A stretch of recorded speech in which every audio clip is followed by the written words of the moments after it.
Mwenyezi wa milele, tunakushukuru siku ya leo kwa ile neema ambayo umetujalia tumeweza kufika hapa salama salimini.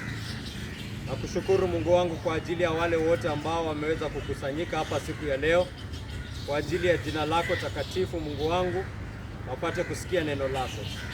Nakushukuru hata ndugu yangu mmoja amekuja hapa mbele yako, amesema kwamba imani inakuja kutoka kwa kusikia neno lako, na hakika Mungu Baba, hiyo ni kweli. Hili neno lako ndio nguvu Mungu Baba ya kuzalisha imani katika mioyo ya watu. Sisi wenyewe, si kuhubiri kwetu, sio nguvu zetu Mungu Baba, lakini ni neno lako Mungu Baba. Roho wako anapochukua hili neno Mungu Baba, analitumia Mungu Baba kufunua macho ya wengi. Na tunaomba Mungu Baba kwamba atalitumia hili neno siku ya leo, kwamba wale wa Kristo waliomo miongoni mwetu Mungu Baba wapate Mungu Baba kupata nia na moto ndani yao Mungu Baba, kutafuta utakatifu Mungu Baba na kuupigania na moyo wao wote. Na Mungu Baba, tunaomba pia kwamba utalitumia hili neno ili kuamsha yeyote Mungu Baba ambaye anatembea katika njia za giza, ili Mungu Baba apate kuona nuru katika Yesu Kristo, amwamini na apate kuokolewa. Naomba yote katika jina takatifu la Yesu Kristo, aliye Bwana na Mkombozi wetu.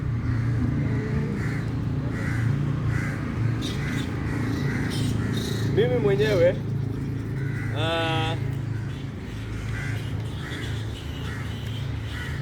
hata mimi niko na notebooks, na si ya simu peke yake Mama Tina. Niko na notebooks nyingi za kuandika hata na kalamu. Na hata mahubiri nilikuanga naiandika kwenye makaratasi kama mnavyokumbuka kitambo.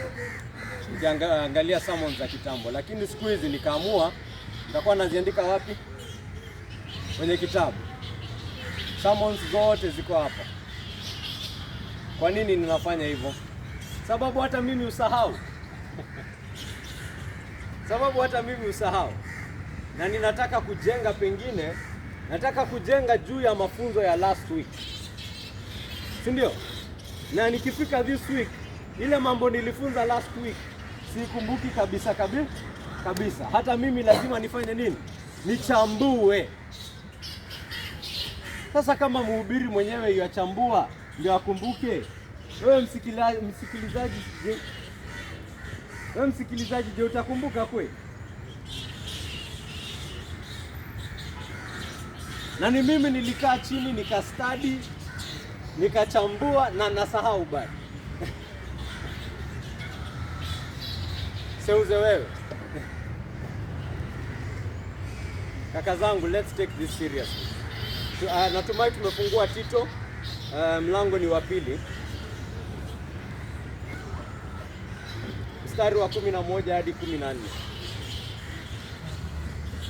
Nasema hivi: kwa maana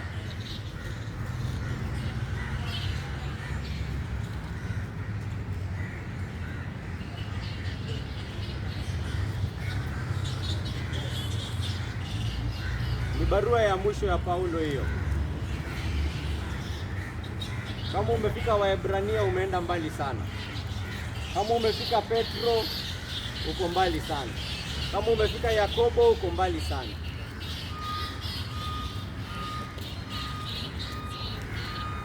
Tito mlango ni wa 2, mstari ni wa 11 hadi 14.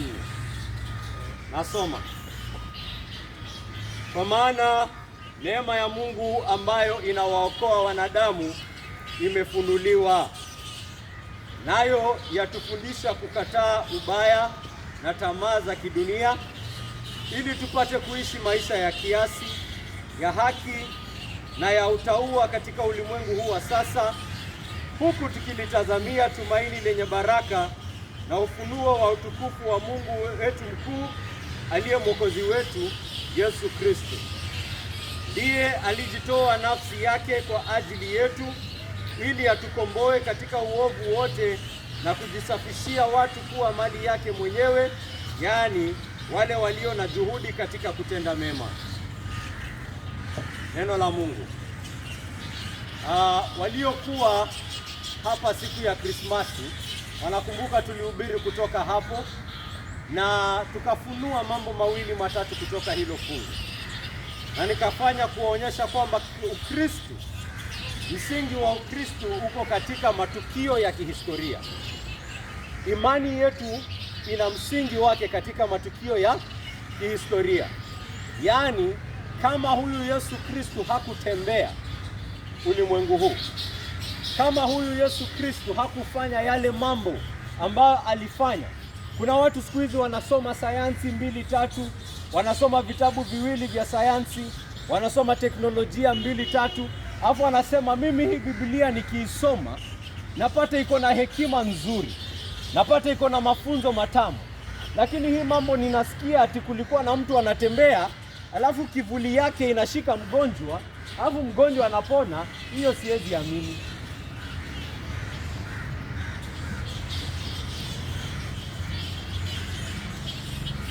Hiyo siwezi amini. Kivuli inawezaje ponya aisha mtu? Hiyo siwezi amini. Kivuli inaponesha aje mtu? Anasema mimi ni mtu wa kisayansi, niambie mambo ya njoo sijui penda adui wako, hiyo niambie, ninaweza sikia.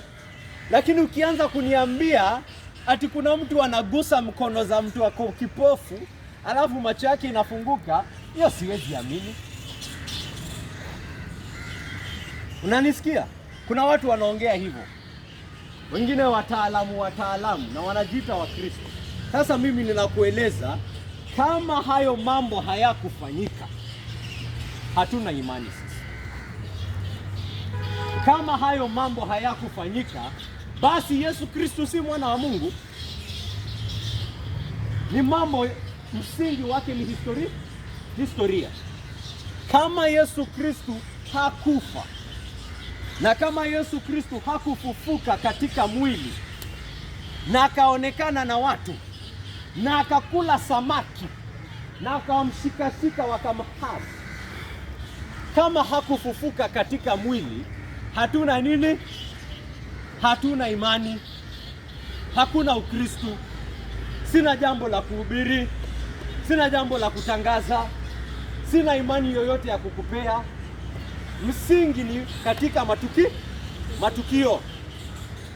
Kwa sababu kila kitu ninachokufunza kina msingi pale. Ninakwambia wewe uliyemwamini Yesu Kristo umepatanishwa na Mungu. Kwa sababu gani? Kwa sababu gani? Kuna kitu umefanya ukapatanishwa na Mungu? Ni kwa sababu neema imejionyesha aje? Neema imejionyesha aje? Sio ndio tumesoma hapa? Neema ya Mungu imefanya nini? Imefunuliwa, imeonyeshwa, imedhihirishwa, imeonekana wazi, si ndio? Ni neema. Hii neema imefanya nini? Imefunuliwa. Kivipi? Hiyo ni kumaanisha imefanywa ikuwe wazi, watu waione, kusikue na shaka lolote, shaka hata kidogo, kwamba neema ya Mungu ndio hii onekana, iko wazi, imefunuliwa, imedhihirishwa. Imedhihirishwa kivipi? Edwin, neema ya Mungu imefunuliwa kwako wewe, sio? Imekupatanisha naye yeye, si ndio? Umepatanishwa na Mungu kwa neema. Kivipi?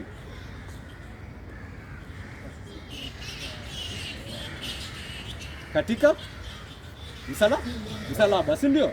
Kwa hivyo ninakuambia ni jambo limefanyika. Mungu amemtoa mwana wake wa pekee. Mwana wa Mungu amechukua mwili. Ni kitu kimefanya nini? Kimefanyika. Kwa hivyo kama haikufanyika, basi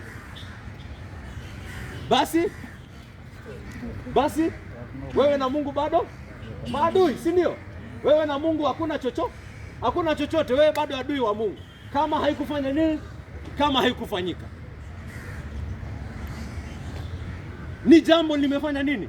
Limefanyika, limeonekana, ni wazi. Kwa hivyo ninakwambia kazi imefanyika 100%. How do I know? How do I know that kazi imefanyika 100%? Imefanyika, si amekufa. Na Mungu akaonyesha kwamba amekubali, kwa sababu alikubali afanye nini? Afufuke.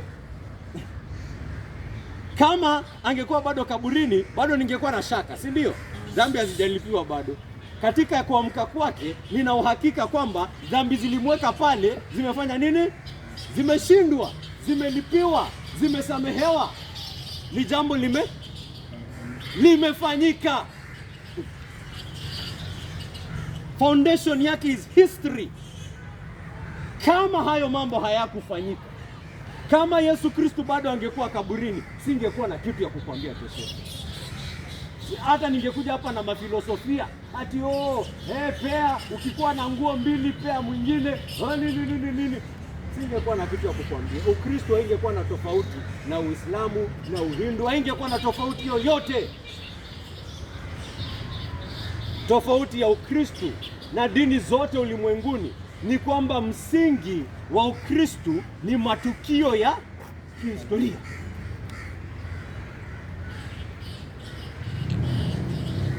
Kwa hivyo ninakwambia, Mungu amefunua neema yake. Neema ya Mungu ambayo inawaokoa wanadamu wote imefunuliwa. Hii neema inaokoa watu wote. Tukasema hapa inaokoa Wadigo, tukasema hapa inaokoa Waduruma, Waarabu, wa Somalia, wote wanaokolewa kwa hii neema. Hakuna hata Wakamba, Mtiso, Wakamba wanaokolewa. Yesu Kristo anaita Wakamba, anawaambia ninajua uko na dhambi, ndio maana nilifanya nini? Ndio maana nilifanya nini mzee wangu? Ninajua uko na dhambi, ninajua umelemewa na dhambi, ninajua wewe ni adui wa Mungu katika asilia yako, ndio maana nimeshuka na nikafanya nini? Nikakufa kwa sababu wewe ni mwovu. Ndio maana nimefanya kitu, kwa sababu ninajua uko na shida. Ndio maana nimeshuka mimi mwenyewe, ndio maana nimechukua mwili, ndio maana nimekufa msalabani, ndio maana baba yangu ameweka hasira yake yote ambayo ni yako Mtiso juu yangu, ndio maana nimekufa, ndio maana nimesema yamekwisha.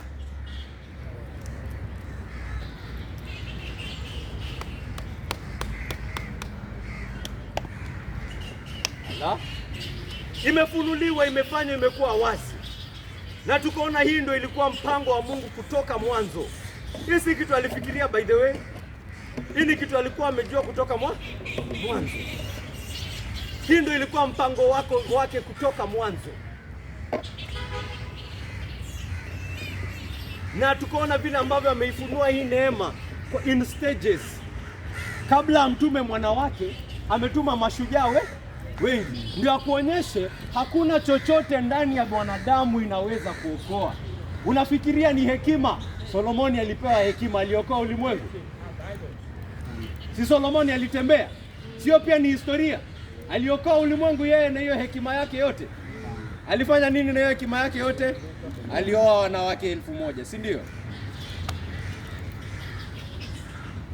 Kama utafikiria ni mashujaa wa kivita wataokoa ulimwengu, mashujaa wa kivita si wametumwa? Daudi, si kuna mwenye alikuwa shujaa wa kivita kuliko Daudi? Aliokoa ulimwengu na hiyo ushujaa wake. Alifanya nini? Alifanya nini na hiyo ushujaa wake? Aliiba Biblia mwenyewe, si ndio? Kama unafikiria pesa ndio itaokoa ulimwengu, matajiri wamekuwa wengi sana, hata Mungu ameweka wengine wakuwe matajiri. Solomoni si alikuwa tajiri? Ndio akajengea mabibi wake wote nyumba.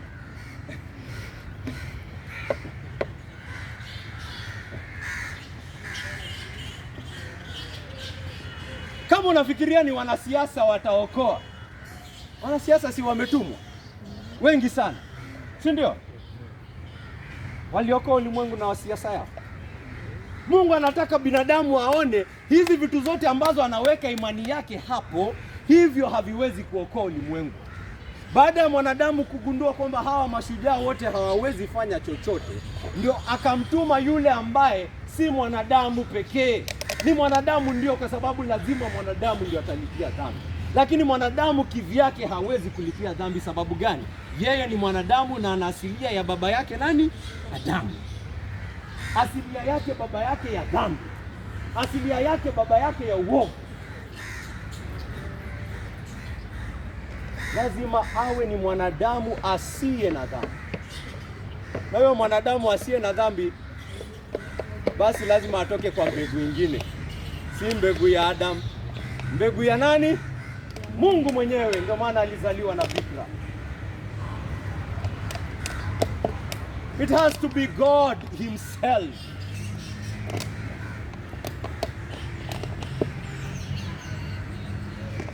Asivyo hata yeye angeanguka.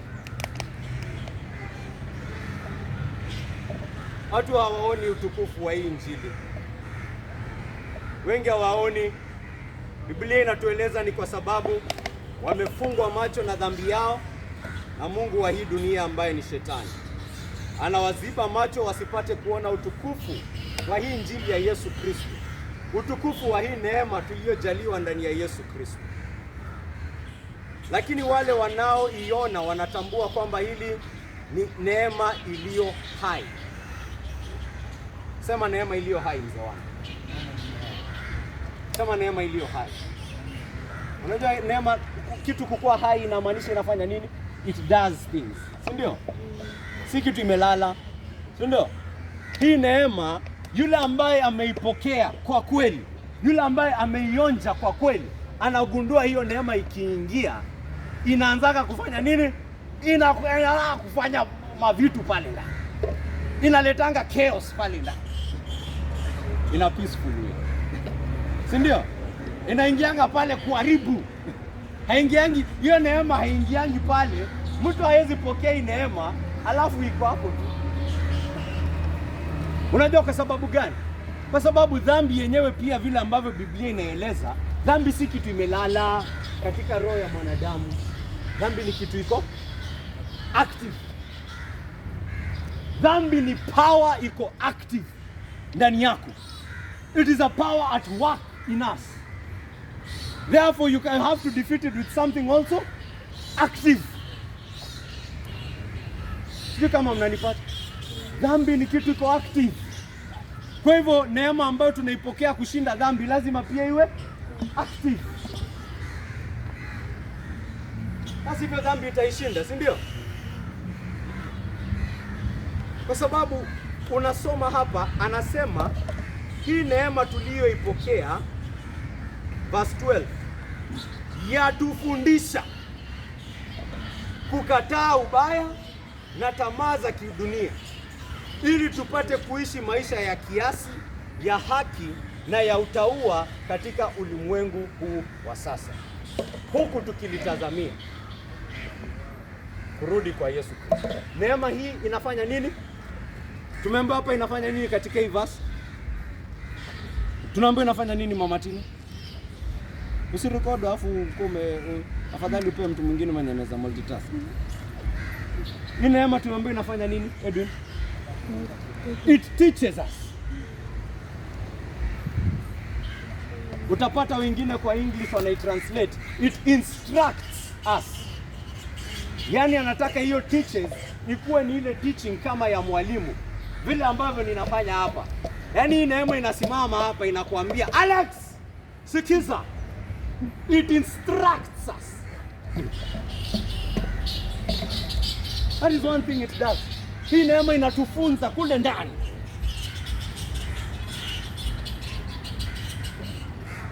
Na inatufunza hizo njia za dhambi zetu za kitambo tufanye nini? Tuziasi. Tuziambie no. Inatufunza kuziambia no. Kwa sababu Biblia inasema katika asilia yetu tunapenda kuziambia yes. Tunapenda kuambia dhambi karibu, tunapenda kutetetea dhambi. Lakini hii neema ikiingia inaanza kukufunza jinsi ya kuambia hiyo dhambi nini? No. It tells you to renounce ungodliness, to live self-controlled lives, to live godly lives. That's what it does. Kwa yule ambaye ameipokea. Unaona vile ambavyo tunafunzwa kuhusu yule ambaye ana hii neema kikweli. Sababu wengi wanatembea ni kama kwamba wao ni Wakristo, lakini hawajapokea hii neema inayookoa. Kwa sababu hii neema inayookoa inafunza watu wakipatana na dhambi wanaiambia no. Anasema kitambo sikukuanga hivyo. Kitambo sikukuanga hivyo. Kitambo nikipata uzinzi, kitambo nikipata wizi, kitambo nikipata chuki, nilikuanga ninaitetea, nilikuanga ninaipigania, nilikuanga ninatafuta visababu kuonyesha kwamba mimi niko sawa kufanya hivi. Lakini tangu nipokee hii neema inayookoa, ninapopata haya mambo ndani yangu, ninakasirika nayo na ninataka kuiambia toka hapa. Mimi sijachaguliwa kuishi maisha kama haya. Ni neema iliyo hai, inafanya kitu ndani yako. Je, umepokea hii neema?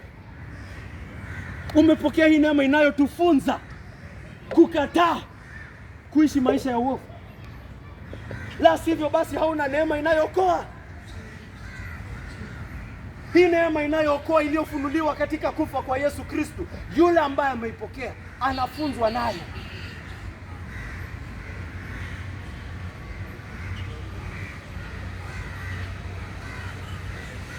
Nikisoma hapo hiyo Warumi wa 7, mlango wa 7.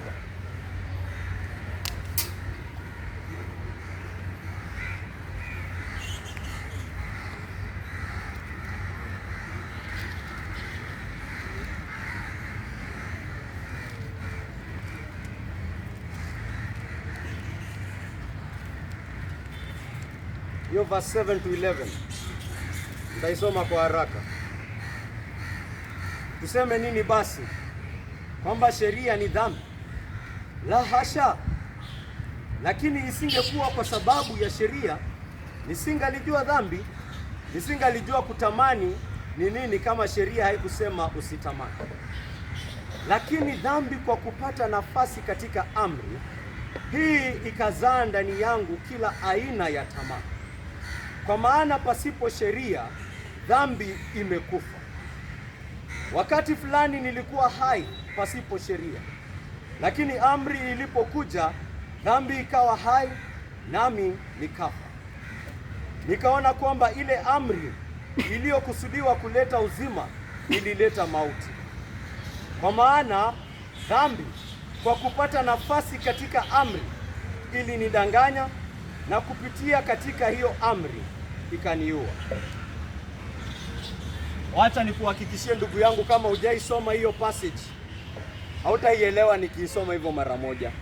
Ndio maana ninaiandika pale, ndio maana ninapewa watu notebooks. Ndio waende wakae chini wafanye nini? Wachambue hiyo passage. Kitu ninataka tu kushika kutoka hapo ni kwamba uone vile ambavyo anaongea kuhusu dhambi. Anaongea kuhusu dhambi ni kwamba ni kitu active. Tunaona venye anaongelesha kuhusu dhambi. Anasema sheria ilikuja kwangu, nia ya sheria ilikuwa kuniongoza, si ndio? Sheria imekuja kwangu inataka kuniongoza. Lakini dhambi ndani yangu iliposikia hiyo sheria inaniambia usitamani, sasa ndio ikasema wacha hata sasa nifanye nini? Sasa hata ndio nitatamani sasa. Dhambi ndani yako inasikia sheria ya Mungu, ndio inasema sasa hata ndio nitafanya nini? Sasa hata ndio nitaasi sasa vizuri. Yaani kwa sababu ya ile dhambi ndani yetu, sheria haiwezi kutuokoa. Kwa sababu hii dhambi ndani yetu ikisikia sheria, ndio sasa inataka kufanya nini? Kuvunja hiyo sheria. That is what sin does in us. It is an active power that will use anything. Anasema unaona sheria ni mzuri, lakini dhambi iko na nguvu hata ya kuchukua kitu kizuri kama sheria ya Mungu na kuigeuza kama chombo cha kufanya nini? Kuniua. Kwa sababu inasikia sheria, inataka sasa kuasi sheria. Kama mtoto mdogo venye unamwambia usifinye hiyo red button, ndio anasema we, sasa si ndio nataka kuifinya. Si ndio? Sasa venye umemwambia hata hakuwa anaiona, hivyo ndio anaeleza. Hata hakuwa anaiona hiyo red button. Alianza kuiona wakati ulimwambia usifinye.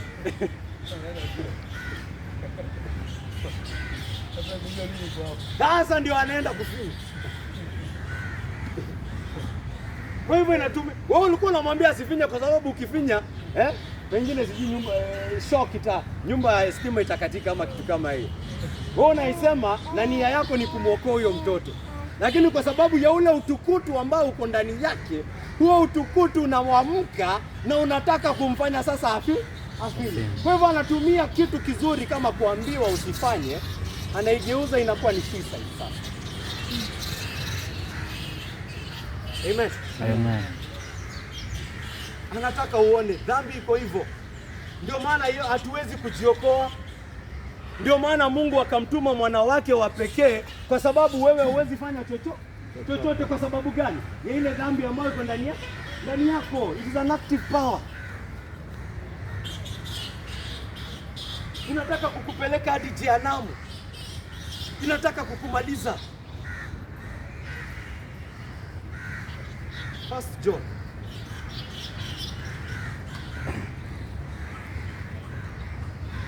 Sababu tunajua sasa basi, kama kuna mtu amemjua Yesu Kristo, kama kuna mtu amepokea hii neema, hawezi endelea kuishi katika dhambi. Hawezi. Vile ambavyo Yohana anatuambia katika waraka wake, mlango ni wa 4 hadi 9. 1 John chapter 3 and verse 4 to 9. 1 John, si John the gospel, John the letter. Huko mwisho 1 John the letter.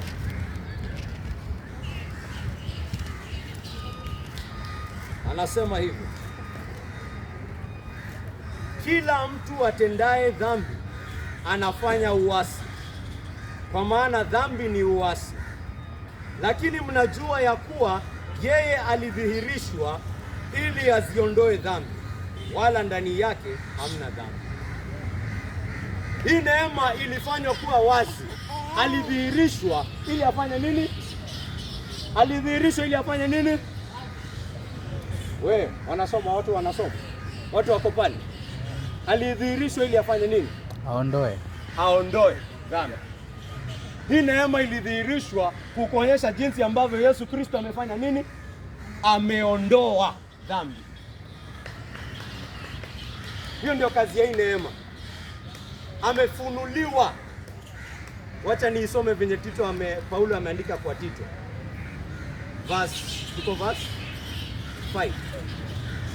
Lakini mwajua kuwa yeye amefunuliwa ili aziondoe dhambi, wala ndani yake hamna dhambi. Mnaona hiyo maneno? Verse 6. Kila mtu akae ndani yake hatendi dhambi. Kila mtu atendaye dhambi, yani ambaye anaendelea katika dhambi, hakumuona yeye wala hakumtambua. Yule ambaye anazidi, yule ambaye anaendelea katika maisha ya dhambi bila wasiwasi, bila shutumu yoyote, bila taabu yoyote rohoni, anaonyesha kwamba huyu Yesu Kristo hajamjua. Kama angekuwa amepokea hii neema ingekuwa inamfunza kufanya nini? Kuachana na dhambi.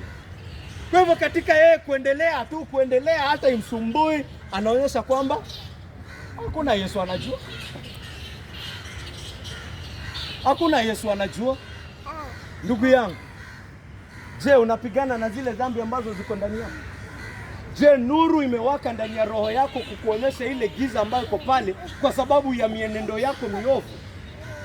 Je, imekufanya usikie uchungu kwamba Yesu Kristo lazima angekufa ili wewe upatanishwe kwa sababu ya hizo mienendo zako?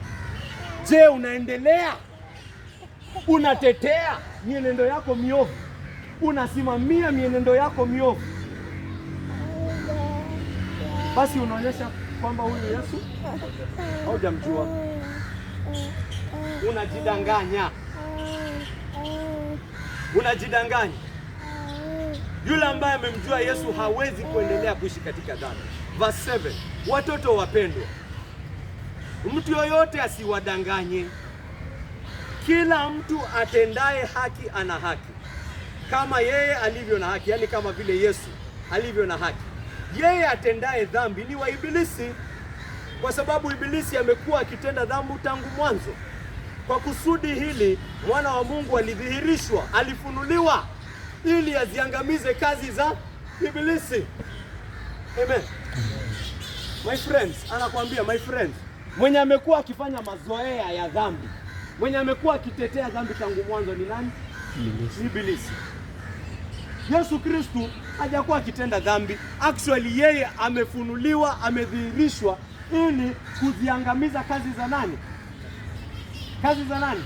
Huyo Ibilisi. Kwa hivyo mwenye anaendelea katika dhambi, yeye ni mtoto wa nani? Huyo Ibilisi. Nasema ndugu zangu, usijidanganye.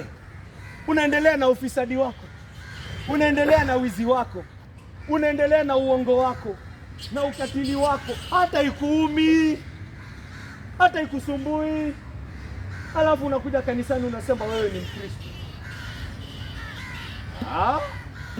Yohana anakuuliza Mkristo mgani huyo? Mkristo wa Yesu mgani huyo? Mkristo wa Kristo mgani huyo? Kwa sababu yule Kristo ambaye sisi tunahubiri alidhihirishwa ndio ashinde hizo kazi za Ibilisi, si aziendeleze. Alifunuliwa ndio hizo kazi za Ibilisi afanye nini? Azishinde, aziangamize, asimalize. Alafu wewe unakuja unaendelea katika hizo, alafu unasema mimi ni wa Yesu. Yesu mgani? Yohana anakuuliza Yesu wa wapi huyo? Huyo Yesu mimi simjui. Hakika sio yule Yesu ambao utukufu wake tumeuona.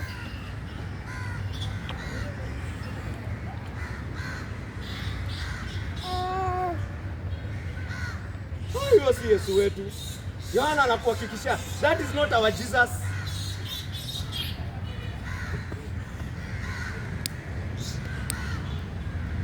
Yeyote aliyezaliwa na Mungu hatendi dhambi kwa sababu uzao wa Mungu wakaa ndani yake, wala hawezi kutenda dhambi kwa sababu amezaliwa na Mungu. Hapo tunapata new concept ambayo nitaendelea kujenga kwake. Kuzaliwa kwa Mungu. Anasema yule ambaye alizaliwa na Mungu hatendi dhambi kwa sababu uzao wa Mungu unakaa ndani yake. Hawezi tenda dhambi kwa sababu uzao amezaliwa na Mungu. Hii neema inatuzalisha upya. Ndio, si ati sitendi dhambi ndio nizaliwe upya.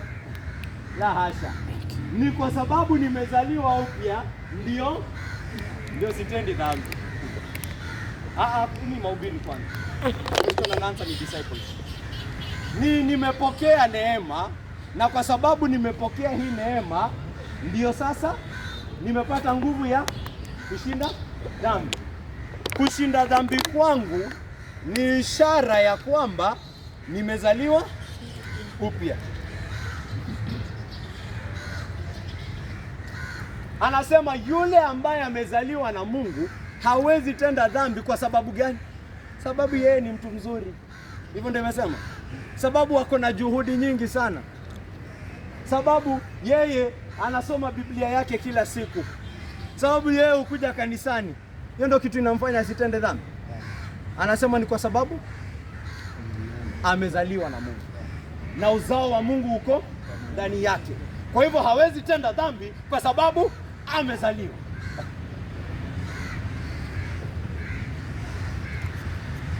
Ni neema tumepokea. Hiyo ndio kitu sasa, hiyo ndio kitu upside down ya Christianity. Neema unapokea ndio nguvu umepata ya kushinda dhambi. Hao wengine wanakuambia wewe fanya juhudi, wewe fanya juhudi, wewe fanya hivi, wewe fanya hivi, na ukifanya hivi utafikia Mungu. La hasha, Ukristo inakwambia Mungu ameshuka, amekupea neema, amekupatanisha naye, amekurudisha kwake. Sasa kwa sababu amekurudisha kwake, tembea kama mtu amerudishwa.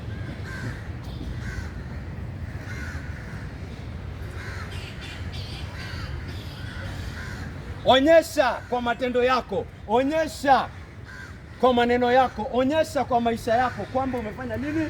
Umerudishwa, umepatanishwa.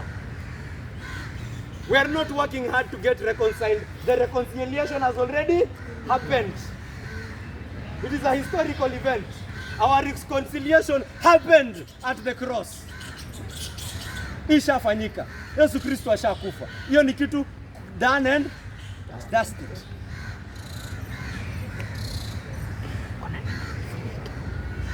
Amen.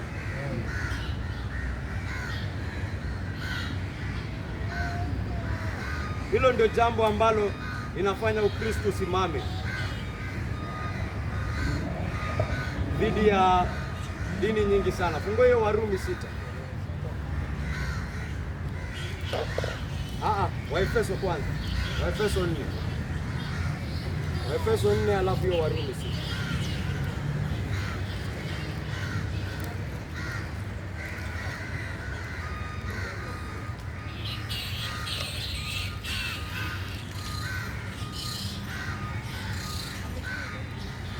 Ndugu zangu, tuko pamoja hadi hapo? Tunafuata.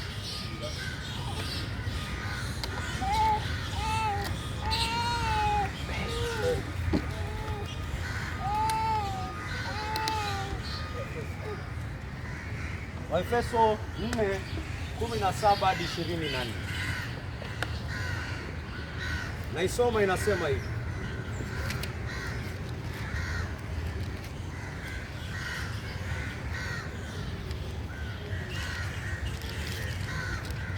hivyo nawaambia hivi, nami nasisitiza katika Bwana, kwamba msiishi tena kama watu wa mataifa waishivyo katika ubatili wa mawazo yao. Watu hao akili zao zimetiwa giza na wametengwa mbali na uzima wa Mungu kwa sababu ya ujinga wao, kutokana na ugumu wa mioyo yao. Wakiisha kufa ganzi, wamejitia katika mambo ya ufisadi na kupendelea kila aina ya uchafu, wakiendelea kutamani zaidi. Ukisoma Paulo mara mingi sana anataka ujue hali ya Mkristo na hali ambayo ya mtu bado hajakuwa Mkristo, hali ya mtu wa kawaida na hali ya mtu ambaye amepokea hii neema ya Yesu Kristo. Anakueleza hawa watu wengine wanaishi jinsi wanavyoishi kwa sababu fulani. Tunasikia vile ambavyo wanaeleza sababu zao. Anasema hii ndio asilia. Tulinunua umbrella hapa, watu wasikufe jua. Sawa. Ukisikia unakufa jua, chukua tu mwavuli. Anasema, anasisitiza katika Bwana, msiishi kama watu wa mataifa.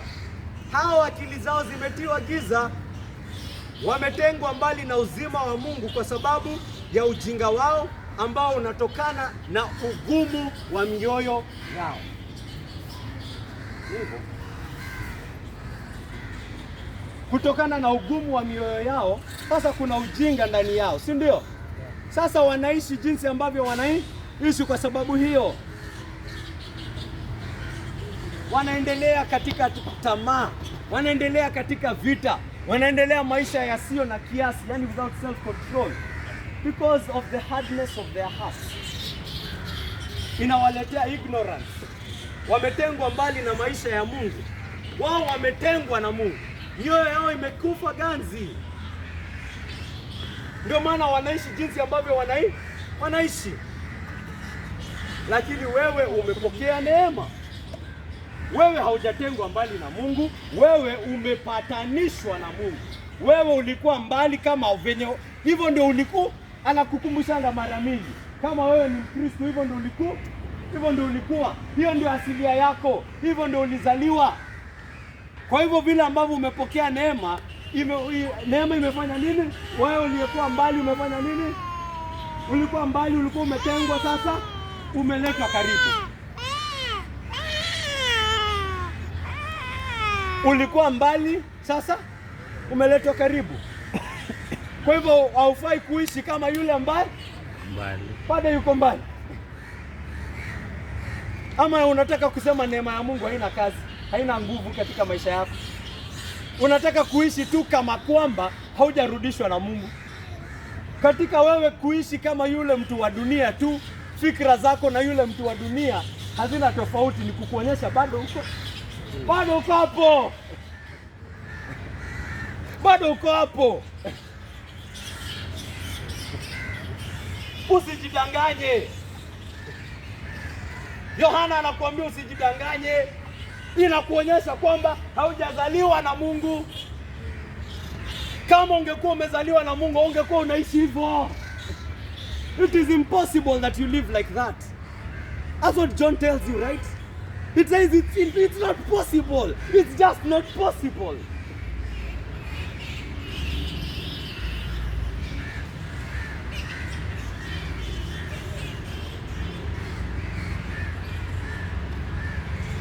Endelea kutoka mstari wa 20.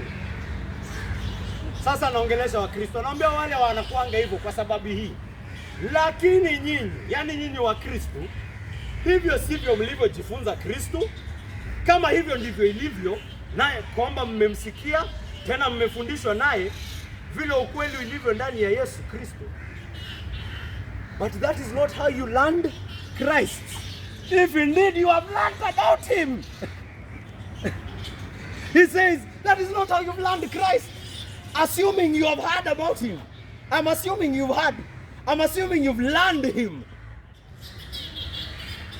Kama umemjua Yesu Kristo, unajua, anasema kama unamjua Yesu Kristo, verse 22, mulifundishwa kuvua mwenendo wenu wa zamani, utu wenu wa kale ulioharibiwa na tamaa zake za udanganyifu, ili mfanywe upya roho na nia zenu, mkajivike utu upya ulioumbwa sawasawa na mfano wa Mungu katika haki yote na utakatifu. If you learned Christ, then I know you have learned to put off the old self and to put on the new self. Kama mmemjua Yesu, ninajua kitu mmefunzwa na huyu Yesu ni yule mwanadamu wa kale, mfanye nini? Mumvike, kwa sababu mwanadamu wa kale amefanya nini? Amesulubishwa msalabani.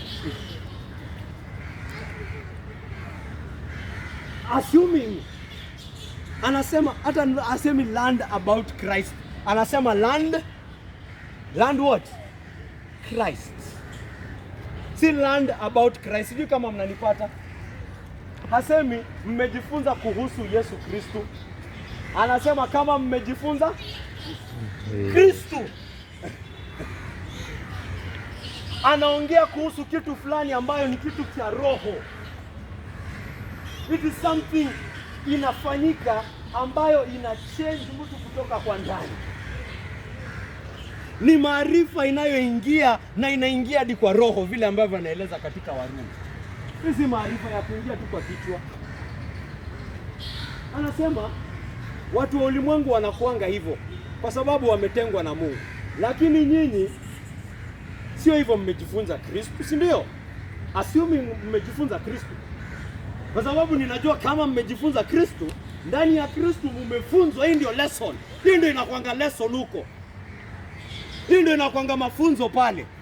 Mtu wa kale vua, mtu mpya vaa. Kwa hivyo wewe unaishi kama mwenendo wa mtu wa kale, unaonyesha kwamba haujamjua nani? Haujamjua Yesu. Neema hujaipokea.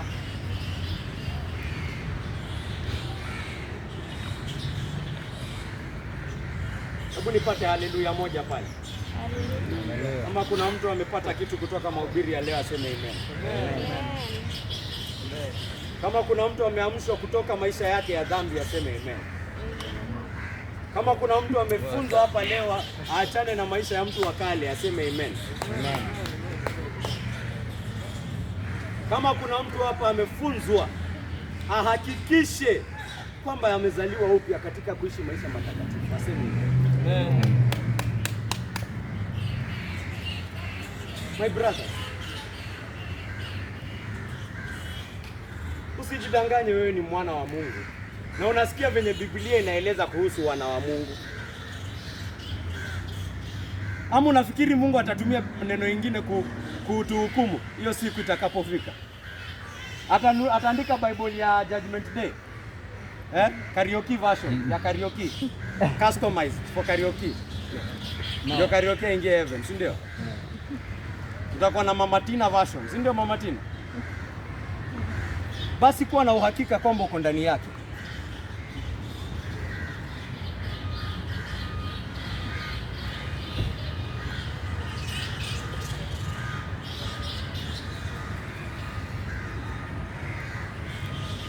na karibia kumalizia. Warumi hapo. Umerudi Warumi 6.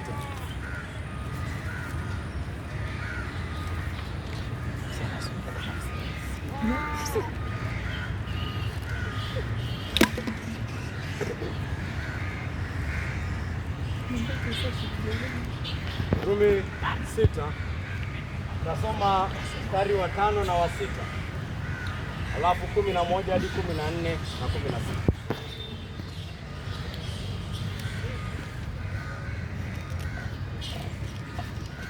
Anasema hivi: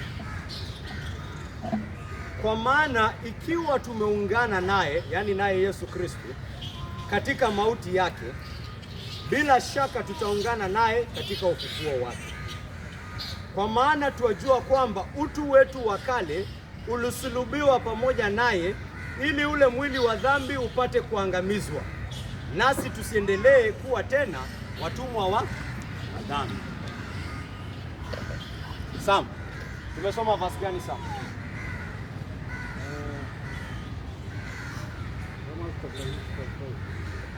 Verse 5 na 6. Verse 6 anasema, kwa maana tunajua kwamba utu wetu wa kale ulisulubiwa pamoja naye, ili ule mwili wetu wa kale, ili ule mwili wa dhambi upate kufanya nini Sam? Upate kufanya nini? Upate kufanya nini Sam? Ha? Imeandikwa nini pale? Upate kuangamizwa, si ndio? Tunajua kwamba utu wetu wa kale ulifanyiwa nini? Utu wetu wa kale ulifanya nini? Tunafuata Biblia pamoja. Utu wa kale ulisulubiwa. Ulifanya nini? Ulisulubiwa. Sam sijakusikia bado. Utu wetu wa kale ulisulubiwa. Amen, amen. Utu wetu wa kale ulisulubiwa, si ndio? Pamoja naye. Kwa hivyo kama uko ndani ya Yesu Kristo, mtu wa kale alifanya nini? Alisulubiwa. Ndio mtu wetu wa dhambi, yani mwili wetu wa dhambi, yani vile mwili ambavyo unavyoongozwa na dhambi upate kufanya nini? Kuangamizwa. Si ndio? Kwa hivyo kama uko ndani ya Yesu Kristo, mtu wa kale ambaye ndiye nguvu wa mwili wa dhambi ashafanya nini? Ashaangamizwa. Kwa hivyo sisi tumefanywa kuwa huru. Sisi si watumwa wa dhambi anymore. Hawa wote wengine waliotengwa mbali na Mungu, hiyo ndio asilia yao, ni watumwa wa dhambi. Ndio maana anasema wanaongozwa na tamaa zao. Wanaongozwa na tamaa zao, their passions and their desires are what control them. Nilikuwa nasikiza Eliud Kipchoge akiongea, akipeana talk on discipline. Alikuwa anasema only the disciplined make it in life. Hii sasa ni motivational talk ya Eliud Kipchoge. Anasema all the others are slaves to their moods and their somethings, their desires. Unaelewa kitu anasema? Anasema hao wengine wanaongozwa na nani? Mood zake, si ndio? Akiamka leo asubuhi aseme leo sijisikii kusoma Bible, mwenye anaamua atasoma Bible kesho au la ni nani? Ni mood zake. Mwenye ataamua kama tutaenda tuongeleshe watu tuwaalike kusikiza neno ni nani? Ni moods. Ile siku ninajisikia ndio naenda, ile siku sijisikii siendi. Anasema only the disciplined make it, the others are slaves to their moods. Watu wanaelewa Kipchoge lakini wanashindwa kuelewa Paulo. Paulo si ametumia the same picture, si ndio? Anasema huyu ambaye hajaokolewa yeye ni slave wa tamaa zake.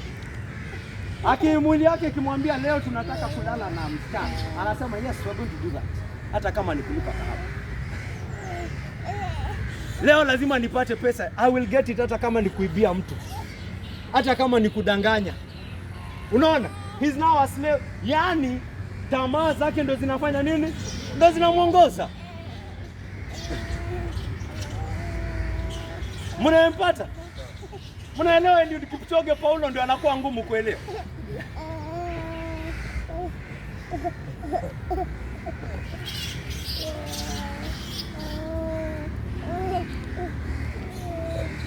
Sasa Paulo anatueleza mwili wetu wa dhambi huu ambao unatuongoza ulikufa, uliangamizwa katika msalaba wa Yesu Kristo.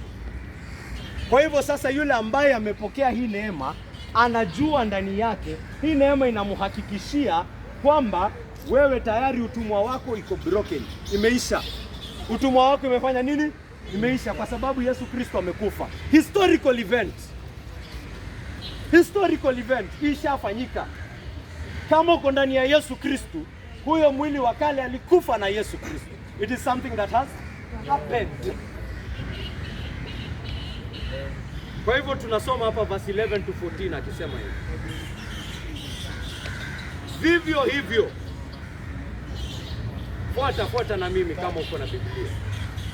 Vivyo hivyo jihesabuni wafu katika dhambi, lakini mlio hai kwa Mungu katika Kristo Yesu. Kwa hiyo msiruhusu dhambi itawale ndani ya miili yenu ipatikanayo na kufa, ili kuwafanya mzitii tamaa mbaya. Msivitoe viungo vya miili yenu vitumike kama vyombo vya uovu na kutenda dhambi, bali jitoeni kwa Mungu kama watu waliotolewa kutoka mautini kuingia uzimani. Nanyi vitoeni viungo vya miili yenu kwake kama vyombo vya haki. Kwa maana dhambi haitakuwa na mamlaka juu yenu, kwa sababu hampo chini ya sheria bali chini ya neema. Nisome 16. Yaani kitu Paulo anakuambia hapo. Unaona venye nambana nawapea vitabu. Hizo vitu lazima uende uchambue ndio ushike. Hizo vitu huwezi shika na one reading, si ndio? Si mnaona hivyo? Hii kitu Paulo anakuambia ni hii. Wewe Joseph ulikuwa mtumwa. Nakumbuka ile wakati watu walikuwa watumwa. Ama wacha nitumie kitu yenye wa Afrika tunaweza elewa. Wakoloni. Wakoloni walikuwa juu yetu. Sasa tukapata uhuru wetu mwaka gani Kenya ilipata uhuru? Haona watu hapa kusoma historia. Siku gani waliinua flagi yetu? Wakashusha ya Amerika 1963, si ndio? Kwa hivyo tulikuwa chini yao, si ndio? Alafu baada ya hapo flagi ikashushwa, wakasema sasa nyinyi mko vyenu, mko na serikali yenu. Serikali yenu, mkubwa wa serikali yenu ndio huyu Jomo Kenyatta, si ndio? Sasa Jomo Kenyatta baada ya kupata hiyo urais apatikane, ametayarisha ripoti safi sana. Hiyo ripoti anaipeleka wapi? Downing Street, London, kuripoti kwa Prime Minister wa London. Mtamwambia nini Jomo Kenyatta? Mtamwambia nini Jomo Kenyatta wetu? Ama mazee, kwani mbona una act ni kama kwamba bado uko chini ya utawala? Mbona una act ni kama kwamba uko chini ya utawala? Unajitoa kama mtumishi wa Uropa tena. Na wewe uko huru. Si uhuru wako ushapata. Ndugu zangu, mnanielewa pale? Mtu amekuwa slave wale wa Amerika. Mtu akakuja akamlipia pesa. Haya, shika. Hii ndio pesa ya huyu nimemnunua, nimemfanya akuwe huru. You are now a free man, Kariuki. Kariuki nimpate asubuhi ameamka, amechukua panga yake, ameenda kwa sugar cane anakata cha, anapigwa viboko. Amuliza Kariuki, is there something wrong with you? Si ndio? Amuliza Kariuki, is something wrong with you? Si ndio? Kwa sababu nini? Kwa sababu gani? You are a free man. Why are you giving yourself over to be a slave? Why are you giving yourself over to be a slave and you're free? That is what Paul is telling you as a Christian. You are a free man. Umefanywa kuwa huru kutoka maisha ya dhambi. Mbona basi unachukua mikono yako, unasikia dhambi inakwambia tuibe, alafu wewe ndio unafanya nini? Unachukua mikono yako unapea kwa wizi. Why are you giving yourself over to be a slave and yet you are free? Na anakuhakikishia kwa mlango wa 10 mstari wa 16 anasema hivi. Je, hamjui kwamba mnapojitoa kwa mtu yoyote kama watumwa watiifu, nyinyi ni watumwa wa yule mnayemtii, aidha watumwa wa dhambi ambao matokeo yake ni mauti, au watumwa wa kutii ambao matokeo yake ni haki. Ukijitolea kwa dhambi kama mtumwa wake, basi wewe ni mtumwa wa dhambi na utapokea matokeo ya utumwa wa dhambi. You have given yourself over as a slave to sin. Therefore ama unafikiri ukienda pale wewe free man kwa slave, mini ya slave hapo, unafikiri watakutreat kama free man? Si viboko utakula? Si viboko utakula? Watakupea nyumba ulale? Si utalala pale na slaves wengine? Si ndio? Why? Because you have given yourself over as a slave. You will reap the benefits of slavehood. Ukiendelea kujitoa kama mtumwa wa dhambi, sasa unataka upate nini? Utapata nini tena? Si matokeo tu ya utumwa wa dhambi?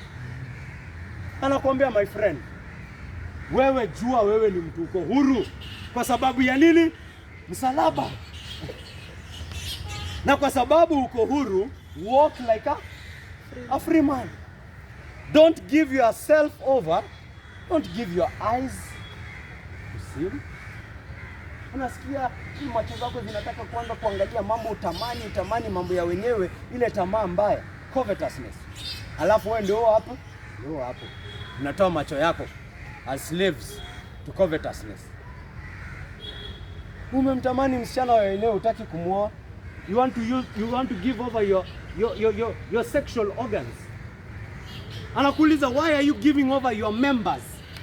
Yani your body parts.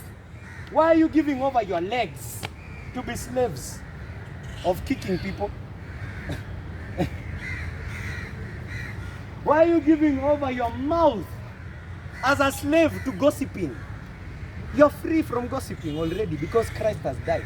Why are you giving yourself over to gossiping? Ushaishinda ndani ya Yesu, si ndio? Mbona unatoa mdomo wako kama slave ya uongo na tayari ushafanya nini? Ushashinda hiyo uongo katika msalaba wa Yesu Kristo. Don't live, anakuambia don't live as slaves and yet you are free men.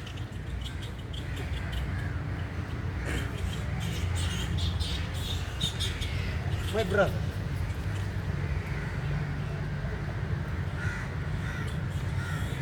some of you are mmetosheka kuishi kama slaves. Wala hataki uendelee kuishi kama slave. Unaona hii mambo ambayo hii neema inatufunza. Hii neema ikikufunza hii mambo yote, utaweza kweli kuendelea kuishi katika dhambi? Utaweza kweli kuendelea kuishi katika dhambi? Na umeridhika? Na umetulia tu pale, hata una wasiwasi? Unaonyesha kwamba hii neema hujafanya nini? Haujapokea. Haujapata. Ndio maana unaendelea? Unaendelea. Amen. Amen.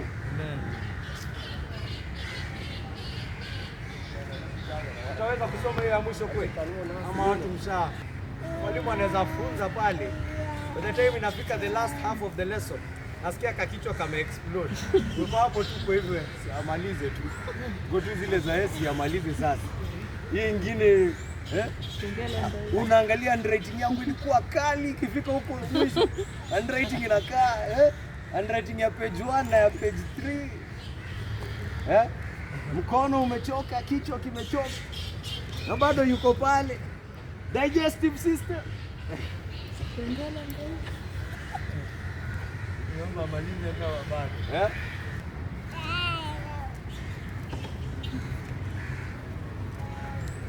Wale ambao walikuwa Krismasi, nakumbuka tulisema jinsi ambavyo Yesu Kristo alikuja katika historia mara ya kwanza, hivyo hivyo atafanya nini? Atakuja tena. This will be a historical event. Si ndio? Jinsi ambavyo alikuja mara ya kwanza katika unyenyekevu, akazaliwa kama mtoto mdogo. Huyu Yesu Kristo aliyekuja kama mtoto, huyu Yesu Kristo atafanya nini? Atakuja tena. Lakini anaporudi tena, harudi kama mtoto mdogo, anarudi kama amiri jeshi wa jeshi za mbinguni, sio? Anarudi kama hakimu wa ulimwengu, sio? Anarudi kuhukumu ulimwengu. Yule ambaye alikuja kufa kwa ajili ya dhambi, anarudi sasa kuhukumu dhambi.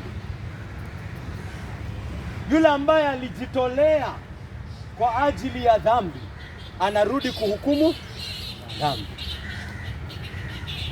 Kwa hivyo wale watakaopokea neema hiyo siku ni peke yake wale ambao wako ndani yake.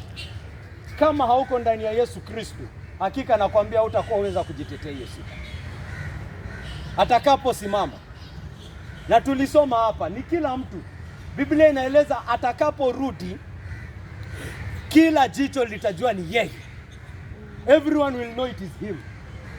Na tukasoma fungu pale Mathayo, tukaona wale ambao wanahukumiwa kwenda mbinguni na kushiriki katika yeye wanamuita aje? Bwana. Si ndio? Si ndio?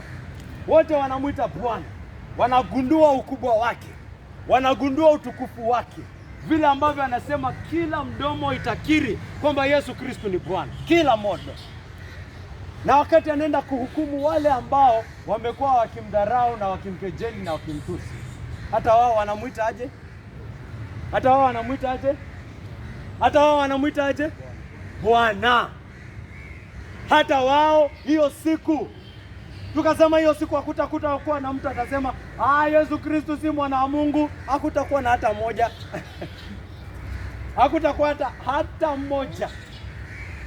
Wote wataangalia Yesu na watasema Bwana. Wote. Tunamalizia maliza. Umekula mzima. Anasema hivi hiyo siku,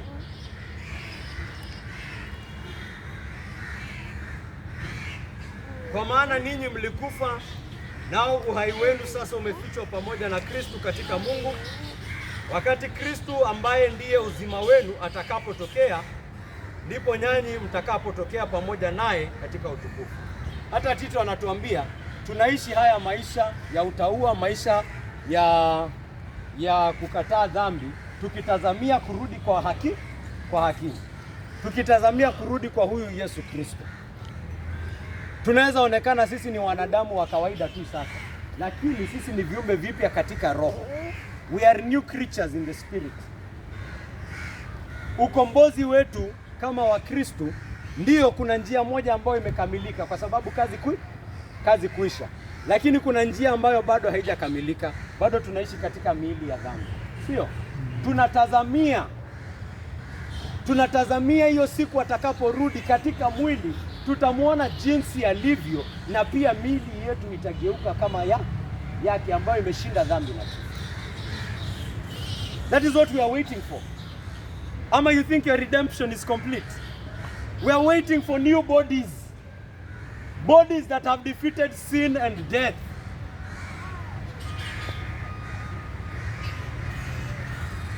Right now tunaionja first fruits. Ile fruits za kwanza tunaionja katika roho. Tunaionja katika ile nguvu ambayo Mungu anatupa kushinda dhambi. Tunaionja katika ile communion tuko nayo na yeye, ile upatanisho tuko nayo na yeye, ile ushirikiano tuko nayo katika Roho wake Mtakatifu. Tunaionja na tunajua kwamba kuna mambo mazuri zaidi yanafanya nini? Yanakuja. Si ndio? Si ndio? Kwa Wakristo hapa. Ndio maana Yesu Kristo unaambiwa hapa na Paulo. Kwa hivyo venye tunangojea Yesu Kristo akuje, na akikuja ndio watu wataona Wakristo ni kina nani. Sasa hizo Wakristo wanaonekana ni watu wapumbavu sana, watu wa kutusiwa, watu wa kupigwa mateke na mangumi. Lakini ile siku Yesu Kristo atakaposimama, wale ambao tuko ndani yake, ulimwengu utatuona as we are. See, as we are, that is who we are. Ni vile tunangojea ifanye nini? Ifunuliwe, ionekane, idhihirishwe, na itafanyika ile siku Yesu Kristo atafanya nini?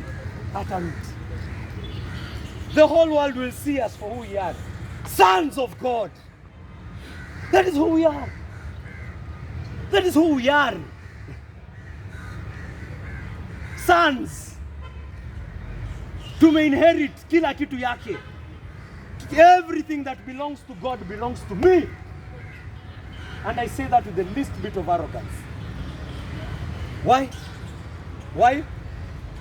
I'm his son. I am his son.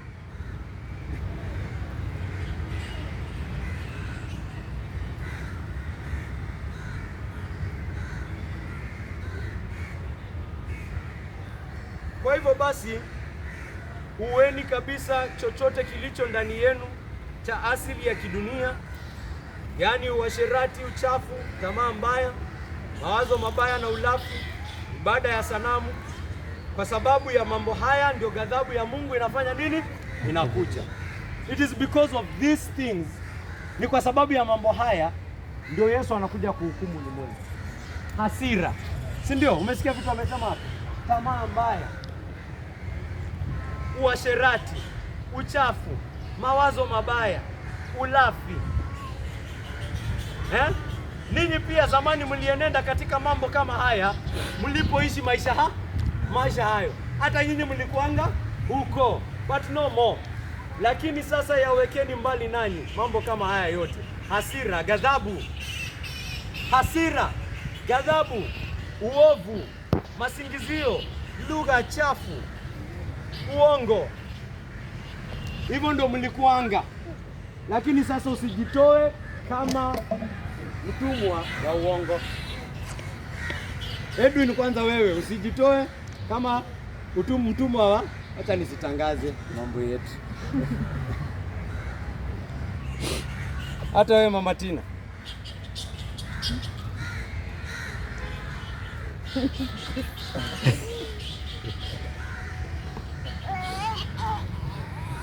Babe.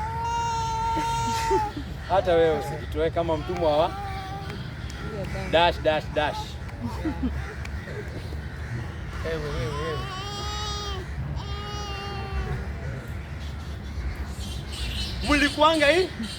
Mulikuanga hivyo, but no more. You have been set free. Please don't give yourselves over as slaves to those things again. You are a free man.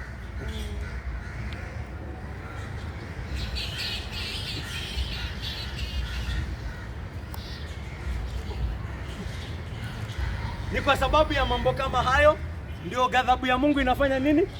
Inakuja. Yesu Kristo atakapokuja kuhukumu ulimwengu, anakuja kuhukumu ulimwengu kwa sababu ya hayo mambo ndio yanamfanya kukuja kuhukumu ulimwengu. Sasa atakuja apate watoto wake pia wanaendelea hapo. Akuja apate watoto wake bado ndio wanazidi pale. Mnatembea kama watu wenye wako huko bado. Ala, wa Kristo. Wana wa Mungu.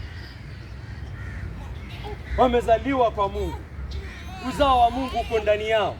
Mtaendeleaje huko? Liva.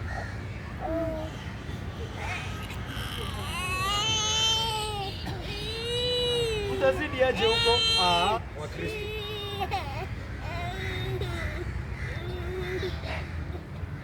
Wacha Ukristo wako uonekane katika maisha yako. Wacha neema uliyopokea ionekane jinsi ambavyo inakufunza kupigana na dhambi. Neema hii iliyoonekana, neema hii iliyofanywa katika kuzaliwa kwa Bwana wetu Yesu Kristo, katika kufa kwake, wacha ionekane katika maisha yako kama unasema wewe unamjua huyu Yesu. Na kama niko na mtu ambaye hajamjua Yesu hapa miongoni mwetu, natumai kwamba amesikia kuhusu huyu Yesu Kristo na kwamba ameona wingi wa subira ya huyu Yesu Kristo, wingi wa rehema zake, wingi wa neema yake, kwamba amekufa kwa ajili ya adui zake na kwamba amekuleta hapa siku ya leo ili upate kusikia hiyo habari ya jambo ambalo amefanya kwa ajili yako. Na umepata ametuma mtu ambaye anakuambia fanya nini? Pokea hiyo neema. Pokea hiyo neema. Hiyo neema imewekwa mbele yako hapa siku ya leo. Ndio uichukue. upate kuona Yesu Kristo amekufanyia hiyo mambo yote, ndugu yangu, na upate kukaa hapa chini ujiulize, kwa nini hujampokea Yesu? Nini hii ndani ya Yesu iko kali sana? Nini ndani ya Yesu iko chungu sana? Ni kuachana na dhambi zako ambazo zinakupeleka kifo cha milele. Hiyo ndio utaki? Unataka kifo cha milele? Ni tamu sana hiyo, sio? Unataka kuangamia milele? Wacha mimi na dhambi zangu, mimi na shetani wangu. La hasha! Yesu Kristo amefanya jambo ya kuangamiza huyo shetani, si ndio? Yohana alituambia ameikamilisha pale msalabani, ameshinda hadi amefufuka. Kama angekuwa ameshinda shetani, si angekuwa bado kaburini? Kwa hivyo mtu asikuja kwangu hapa na stori za shetani, nitamwambia huyo shetani amefanya nini? Ameshindwa. Shetani mwenyewe anajua ameshindwa. Mbona hutaki kumpokea Yesu kakangu? Unapenda kuwa mtumwa wa dhambi eh? Unapenda kuwa mtumwa wa dhambi, ndio unapenda sana. Unapenda kuangamia. Kakangu, na kuomba na kusihi usiangamie. Sijatumwa hapa ili watu waangamie. Sijaenda kuinvite watu hapa na walilia wakuja wasikie hii maneno ya Yesu Kristo ati kwa sababu ninatamani waangamie. Ombi letu ni kwamba watu watasikia hii Injili na Roho Mtakatifu watafunua roho zao wapate kuisikia na waseme asante Yesu. Asante Yesu. Asante Yesu kwa kazi uliyofanya kwa ajili yangu. Amen.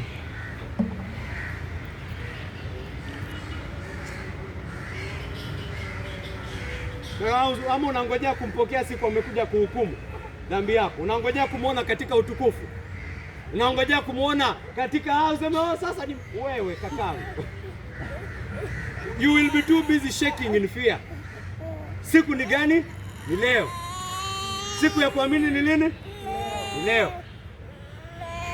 Siku ya kupokea neema ni leo. Hiyo siku itakuwa siku ya kutetemeka. Si Biblia tulisoma last week? Hiyo itakuwa siku ya kutetemeka. Hiyo itakuwa siku ya kuhofia. Hata wana wa Mungu hiyo siku watatetemeka. Kitu itawaweka amani pekee ni kwamba wamepokea neema ya yule ambaye anahukumu. It will be such a glorious day. It will be a day of being humble. Hiyo si siku ya kuamini, my friend. Siku ya kuamini ni lini? Leo. Amen. Mungu abariki kuhubiriwa kwa neno milele. Asante sana kwa hii siku ya leo ambayo umetujalia Mungu wangu. Asante kwa neno lako ambalo umehifadhi Mungu Baba. Asante kwa neno lako Mungu Baba ambalo umelihifadhi Mungu Baba. Asante kwa amri zako ambazo umetupa Mungu wangu. Na Mungu wangu, naomba kwamba katika kuhubiriwa kwa neno hii kwamba hii neema ambayo ulifunua, hii neema ambayo ulidhihirisha, hii neema ambayo umeifanya wazi Mungu Baba, kwamba Mungu Baba umeifafanua zaidi katika roho za wale ambao wamekaa hapa siku ya leo, kwamba Mungu Baba umeifunua zaidi katika roho za wote walioketi na kusikiliza, wapate kuiona, kuona utukufu wake na kuupokea Mungu Baba. Mungu Baba, hata wale ambao hawajamjua Yesu Kristo Mungu Baba, kwamba katika kuhubiriwa katika neno hili Mungu Baba, kwamba Roho wako Mtakatifu amefunua macho ya wale ambao ni vipofu wapate kuona Mungu Baba. Na uzidi kutembea na kanisa lako, uzidi kulitunza kulingana na mapenzi yako. Na kushukuru na nakutukuza. Naomba yote katika jina takatifu la Yesu Kristo aliye Bwana na mkombozi wetu.